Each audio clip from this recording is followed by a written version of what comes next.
Welcome to Jubo's podcast. So Salva Kiir has sacked the governor of Central Equatoria, Mr. Augustino Jadallah. Yeah, and appointed the new governor as Rabbi Mahjong Emmanuel. And Rabbi? Mahjong Emmanuel is from Nyangwara. Nyangwara. It's a community. Equatorian. It's an Equatorian community called Nyangwara. That Mahjong, I thought might be a Dinka name. Yeah, people were saying it's a Dinka. No, it's from Nyangwara.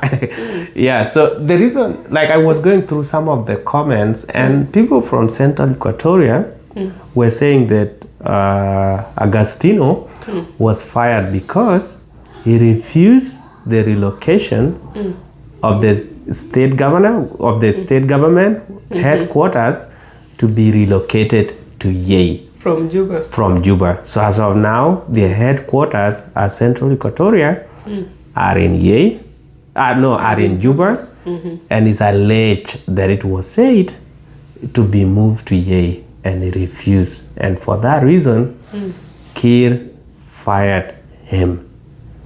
Okay. Do you think the idea of relocating the Central Equatoria headquarters to Yei is a good thing? Let's start from there, even if it is not true or it's like true. good or bad? Yeah. Do you think it's a good idea?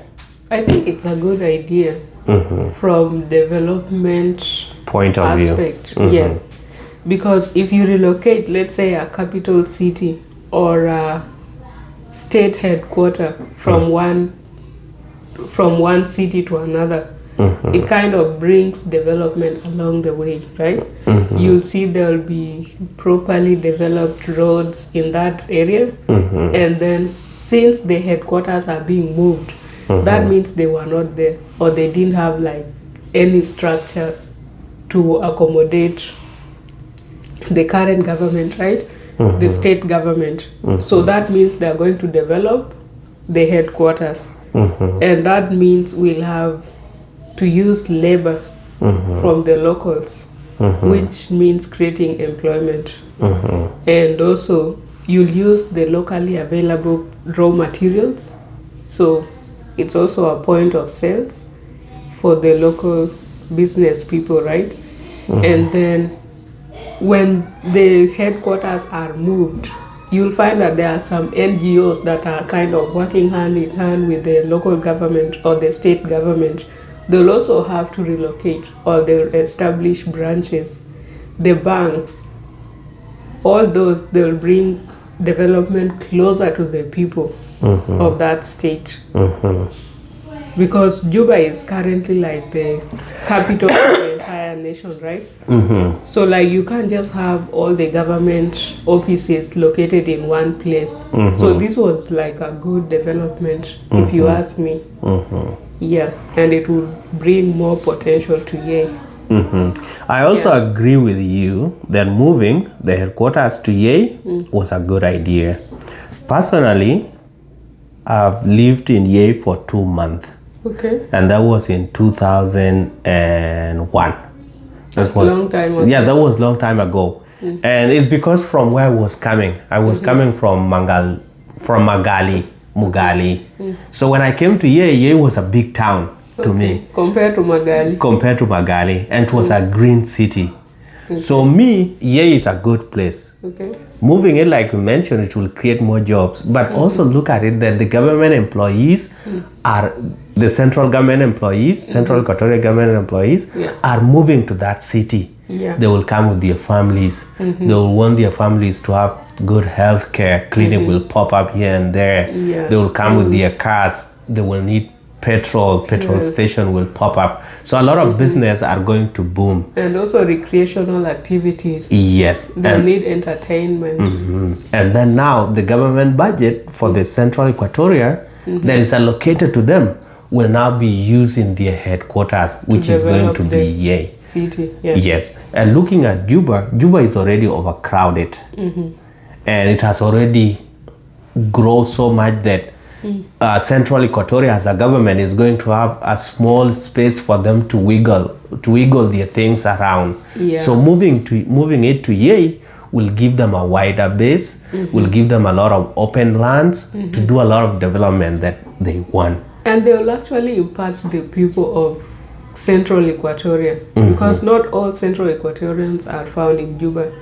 There are those in Yei and other local towns or cities or for the impact it's still okay, because there are some communities that were closer to Juba that will feel like their government has been moved further away. But if Juba remains as a national capital, then the Central Equatorian communities that are there, they can just benefit from the national government. Yes, and move this other development to other areas that are not benefiting at the moment. And it's going to help with the security also, because if the Central Equatoria government is moved there, they'll have to beef up the security, right?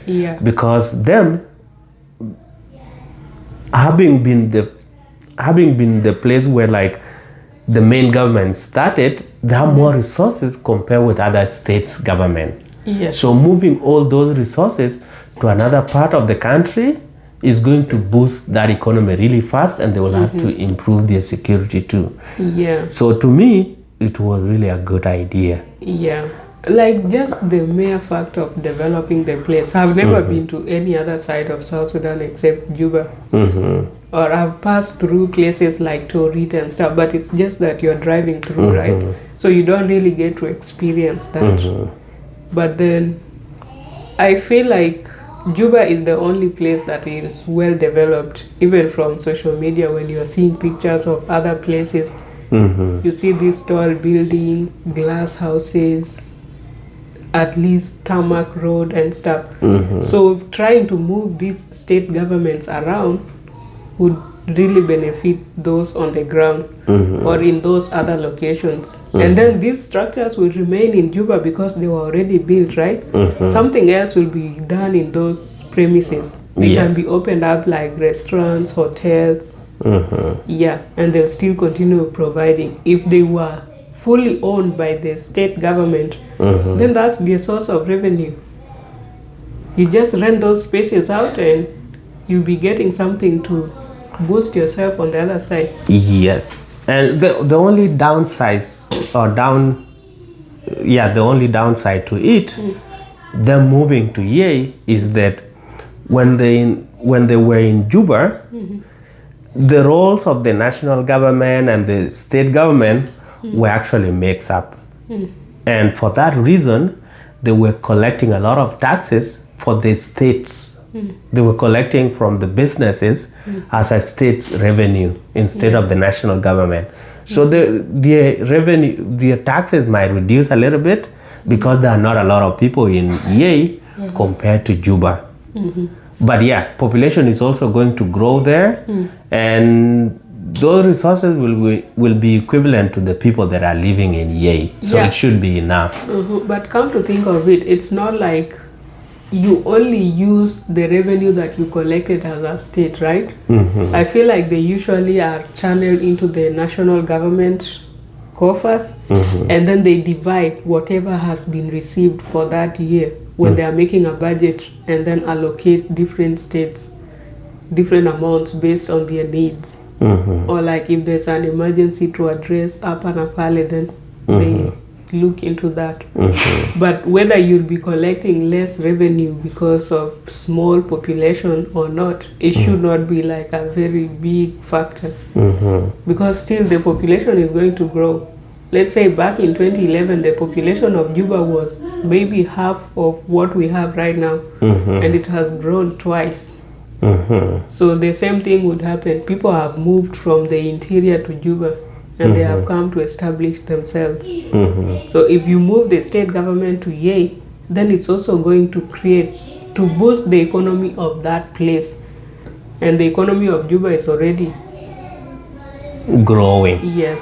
Yeah. And then also, it was actually a good thing. They should have accepted, because there are a lot of Dinkas that are benefiting on the Central Equatorial government that they should not be. Like Tik, who is a mayor. Now if the headquarters is moved to Yei, will he go to Yei as a... Can go if he's a government employee. Will he go to Yei as a, how do you call it? As a mayor? No, he'll remain in Juba as a mayor of Juba.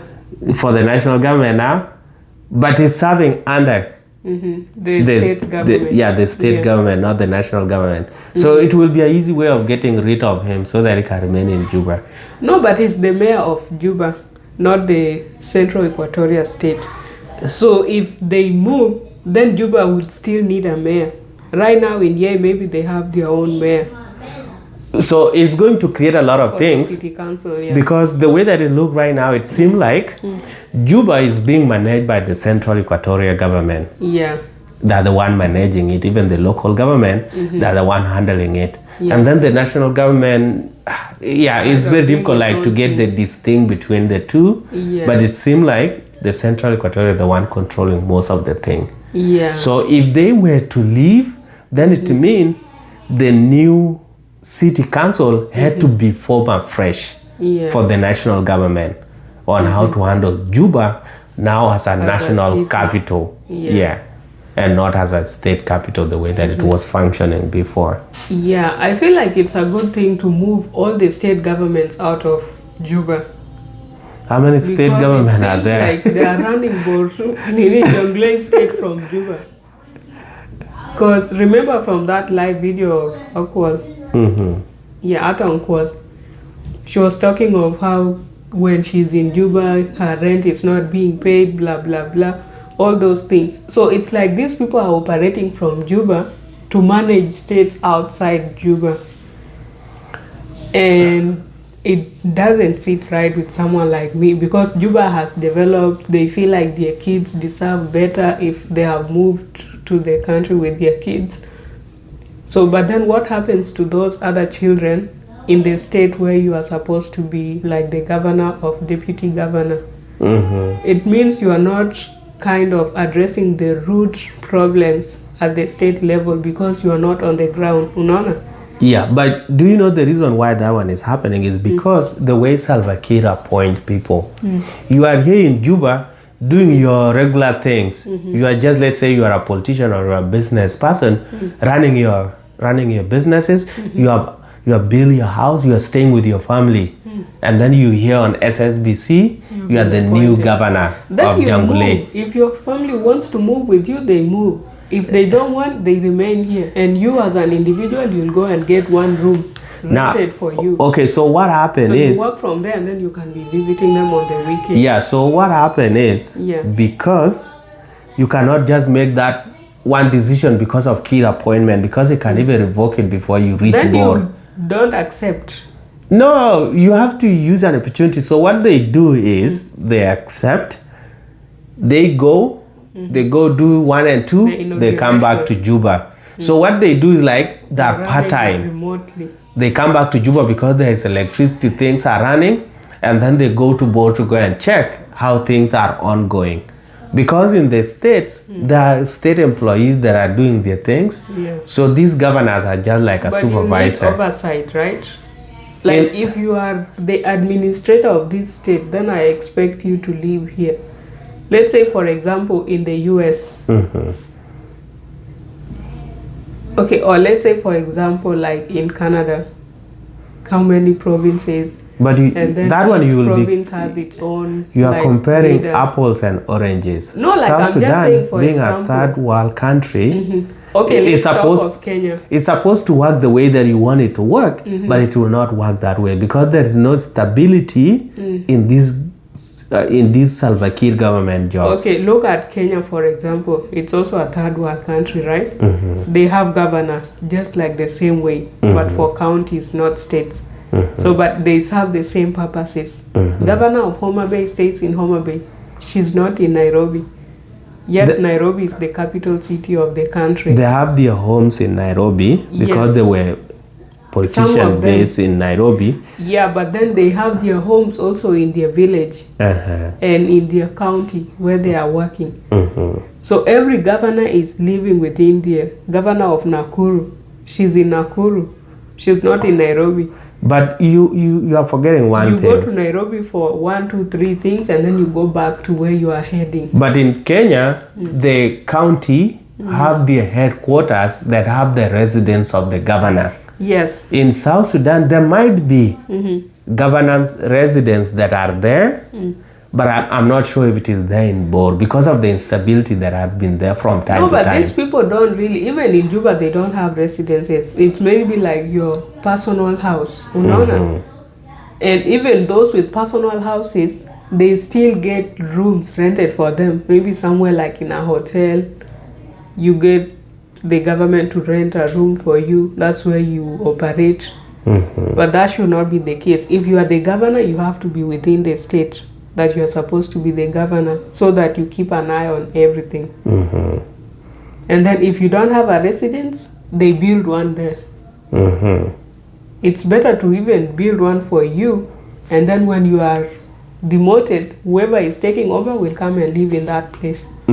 Yeah, but that's how it's supposed to be. Like, you cannot be an employee of this state and then you are working in another state. It doesn't make sense. You are not contributing to the GDP of that state. You are not contributing to, you are not even doing your work appropriately because you are not there. If something happens, you'll get like second-hand information. Yeah. Yeah, so that's how it's supposed to be, but yeah, it's very difficult right now. It's too hard, like, to deal with it. Yeah, so, but yeah, coming back to Central Equatoria, this guy, I think he was there for over 4 years, so I think he have enjoyed enough, because in South Sudan, those positions are not held for so long. If Salva Kiir wake up feeling not better. But again, the thing of moving capital to Yei, it has not been proved that that's the reason why he was moved. That's why he was removed. Salva Kiir always remove people for no reason. Moving to Yei is just a speculation that's being spread by the Equatorian community. I'm not sure. I didn't even hear it somewhere else other than on the comment section where they said he refused to move there. And I think like that's really a good thing to just move it because of the reasons we mentioned earlier, right? And then if you look at, let's say, someone like Green Twain, I can vouch 100% that guy lives in Lake State. In Lake State. Lake State, Nyokuna Rumbek, right? Yeah. I'm very sure he lives somewhere in Rumbek. And that's where he's kind of monitoring his things, doing his things. But these other people like Dinaitago, the former governor of Jonglei State, was just in and out, in and out. I think it's only Juba or in the US. It's only the Jonglei that governors don't stay in the states. All of them are always all over. It's only the Jonglei one. And you know why? It's because there's no distinction between Juba and Juba government, that's the national government, and state governments. If you get the freedom that you can remote work from Juba, and then somebody somewhere, you just hope those in your state are doing their thing, then it's not good. You're being of disservice to the people. There are issues that people will bring to the governor's office, but if you are in Juba and your office is supposed to be in Bor town, now you have to be called so that you come back to Bor to come and solve those issues. And those are logistics. It was not. You have to get some entourage to provide security for you. You need fuel, and then maybe you'll come back. That's like a lot of work. Just sit where you are living. If you are not comfortable staying within that state, then don't accept the appointment. Let someone from within the state be appointed. And that way they know they already have a house there. So they live and serve the people on the ground. And in another story or in another news, Salva Kiir has done another reshuffle with his party, SPLM. And he chose a new secretary general. The other time that he was appointing people, I thought that this guy is now appointing the young generation, all people to go home. But see, see the individual that has been appointed as the new SG. This guy is old, probably almost age-mate with Salva Kiir himself. This guy is called, they did put his name, but I heard somewhere people were saying, just gauging the age of someone from their photo. Yes, people were saying it's a father-in-law to Bolomel. Agil Bachar alikuwa amekula moto. Agil Bachar was saying that Bolomel spearheaded the appointment of this guy as a SG. Wait, if it's his father-in-law, then one of his fathers-in-law, because he has five or four official wives. So the others need to be fixed in the VP positions. This country, if it is true that he was appointed because his brother-in-law to father-in-law to Bolomel, then that's not good. That's not how it's supposed to function. And who was the SG the other time, by the way? The SG, was it not Nani? Mary Apai? No, kulikuwa na kina Nani, Bolomel. See, only second. First deputy, yeah. And then Mary, and then Kwon Poch. Yeah. Second. Mm-hmm. Yeah. And Bolomel also. There were two deputies? Yeah, Bolomel was the first deputy. And then second deputy? Replaced Nani. What of the third person? What was the function? I don't know. Yeah. I feel like one of them was... No, one of them was replacing Nani. Kwal Manya. Yeah, and Aweda could. So yeah. If three people were brought in, some of them must have been SG. Yeah. And that SG has been moved within short time. Anyway, what Salva Kiir is doing is not good. This guy is, if he's trying like to change the old generation, then at least bring up younger people. Did he tell you he was changing the old generation? But the way that we saw. Oh, sorry. I made miscalculated conclusion on Salva Kiir things. No, but people were saying Salva Kiir is just trying to make sure that all his comrades are testing these powers before election. Their emotions. Before election are conducted in 2026. And then unafagia wote. Yes. They all go home. Anyway, guys, we did a video the other day playing several scenarios of what can happen if elections were to be held in 2026.